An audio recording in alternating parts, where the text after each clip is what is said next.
Welcome everybody to ESO Daily. I am your host, Mystic Raven. Hey guys, a big announcement for Zennimax yesterday. Morrowind is officially coming to Elder Scrolls Online. This is huge. Okay, I can't even contain myself when I heard this. I actually didn't get to watch the feed yesterday because real life shit is real life shit. It is what it is. But when I got home, I actually logged on. I took a look at the announcement, and it's huge. I mean, if you've logged into Elder Scrolls the last couple hours, you've seen it. Seen the announcement, and today I want to go ahead and discuss what this is going to do for Elder Scrolls moving forward. Okay, the first thing I want to go ahead and talk about is that this is an expansion. It's not going to be considered a DLC. So for people who have ESO Plus, you cannot anticipate that you're going to get the content with your monthly fee because like most MMOs, anytime there's an expansion, you're going to have to pay for that, regardless if you pay a monthly subscription. So heads up, guys, if you're anticipating you don't have to pre-order it, don't get that twisted. You're going to have to buy this to play the content. Okay, so first and foremost, you're going to have to get it. Is it worth pre-ordering? In my opinion, yes. Now, depending on what you're trying to do you want to get a full copy? That's debatable because it comes with the original Elder Scrolls game. You don't necessarily need that, but you can go with the upgrade edition. And with the pre-order, you can still get some of the perks and benefits. But if you want to get the collector's edition, rock on. I honestly think this is going to be a great expansion for Elder Scrolls because the game that actually put me in love with the Elder Scrolls universe was Morrowind. And I'm not taking away from Daggerfall Arena or anything, but Morrowind was the first game that I was introduced to. Now, is it going to be exactly like the original Morrowind? No, because this is class-based version of Elder Scrolls. Morrowind, you didn't have that. But the storyline from Morrowind is going to be implemented, from my understanding. And this is kind of huge because it has to do with Vivac and that entire storyline. And it's, for anybody who has not played Morrowind, you're going to love the storyline in this game, I promise you. So that's why a lot of people are kind of excited about it, because it really does, bring that into play, into the universe and the storyline and the lore. Also, we're taking a look at a new class since Elder Scrolls has been released, and that's the Warden. Now, to me, this is also another great perk for this expansion.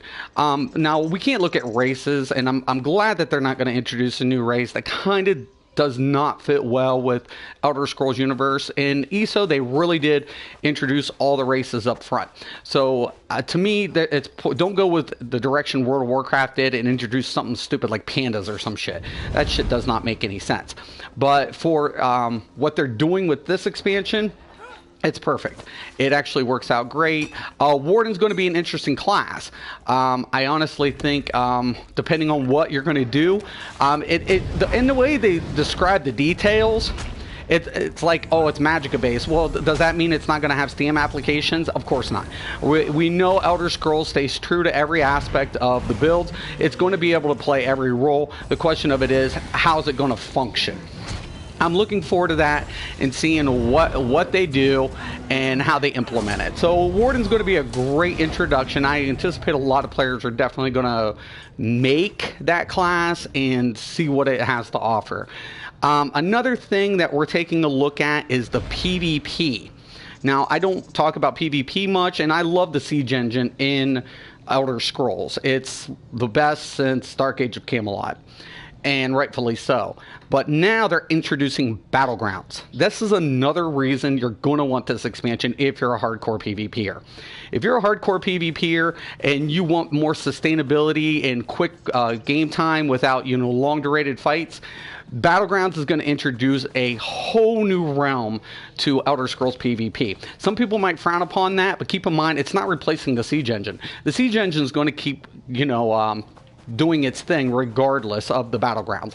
I think Battlegrounds is going to be great because it's going to offer another leaderboard, and it's still going to offer PvP progression. Now, the one thing that I'm kind of interested in seeing is how they go with the sets with this expansion. So are we going to get new crafted sets? Obviously, we're probably going to be looking at new drop sets, and is it going to also be introducing new PvP sets?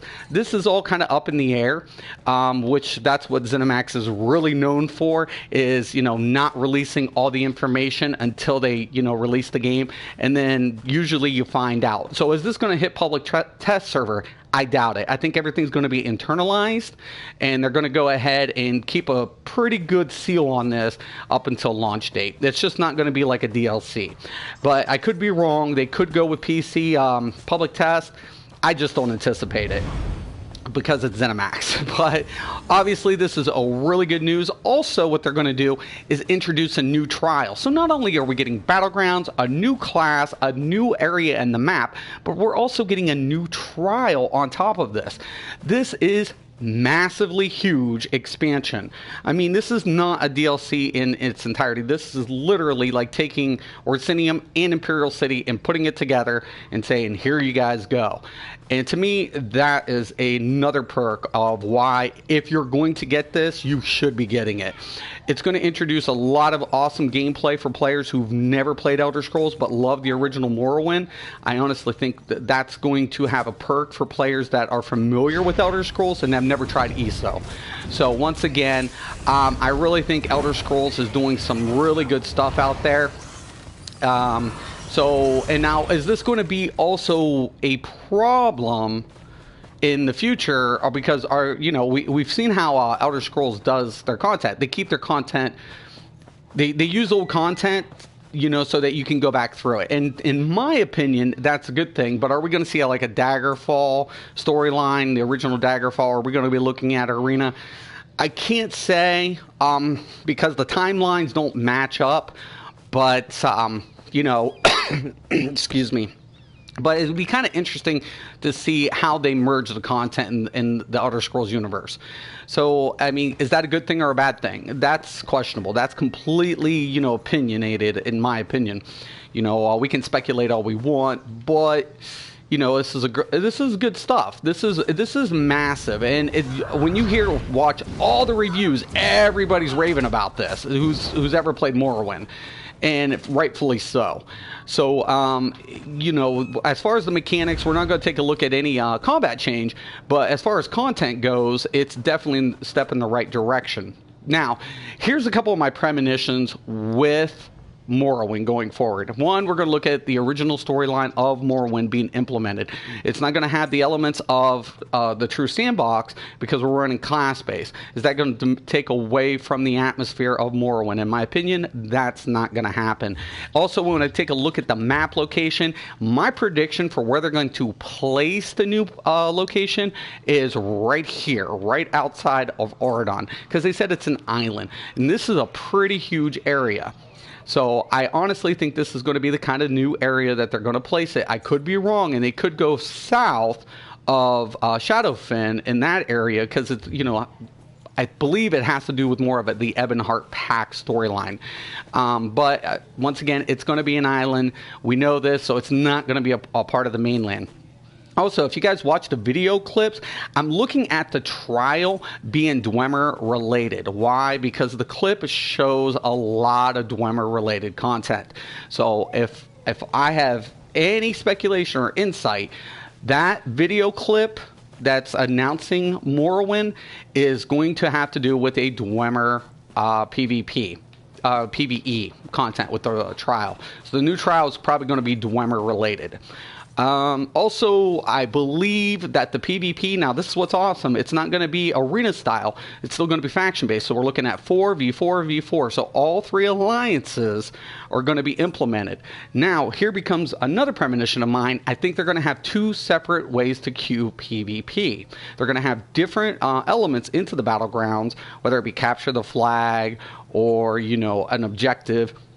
And so there's not going to be just one battleground. There's probably going to be 3 or 4 different types of battlegrounds, and the way I see it, it's either going to be non-CPQ or CPQ. The reason being is because the maxed CP players are going to have an advantage over somebody who's, let's say, CP 100. They're going to get annihilated. Also, we're probably going to be looking at a CP cap, and I would probably estimate that to be around 600. So we're going to be looking at an even number if they're going to be a CP raise. So instead of an off number, we're probably going to be looking at an even number in the CP. Is another premonition of mine. Or prediction. So this is all going to be kind of really good stuff moving forward. I really loved what One Tamriel brought. Morrowind now, it's worth, if you guys are questioning it, get it. I mean, if it's question, if you're not questioning it, you know, you can wait, you can put it off. But if you're a big PvPer and you want in those battlegrounds, it's going to be worth getting. If you want in the new trial content, it's going to be worth getting. So I'm going to tell you guys that up front. Once again, if you have ESO Plus, you're not going to have access automatically. This is not a DLC, it is an expansion. So just keep that in mind. So if anybody ever asks, is it part of the DLC? You can honestly tell them, no, it's not. It's an expansion. Is it worth the buy? If you're an Elder Scrolls fan, in my opinion, hell yes, it is worth it every day of the week. But yeah, guys, leave comments. Let me know what you guys think. I'm pretty pumped up, to be honest with you. You know, we have Homestead coming around the corner. It's good. You know, a lot of people that are in public test, they like it. It gives them a little bit more, I don't know, something to do. But for me, it's not practical. It has no in-game or world aspect to it. A lot of people were asking about player storage. It does not increase your player storage.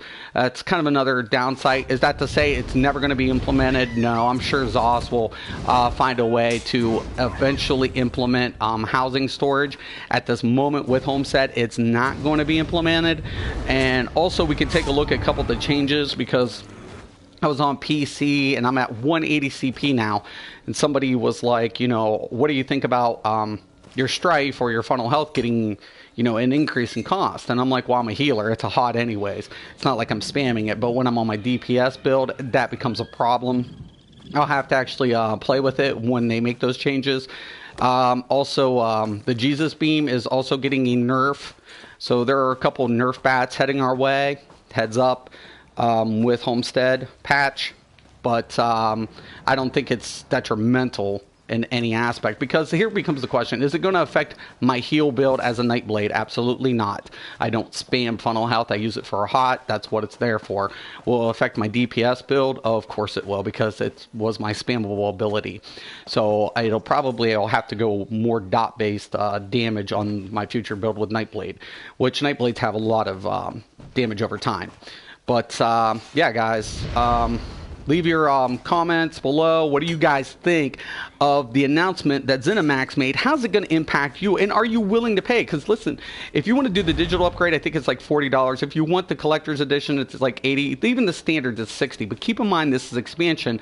What do you think? Are you going to wait? Are you going to get it when it comes out? Or are you going to pre-order it? I'd like to hear your guys' comments and your feedbacks. Once again and always, I appreciate all you for watching, and have a nice day.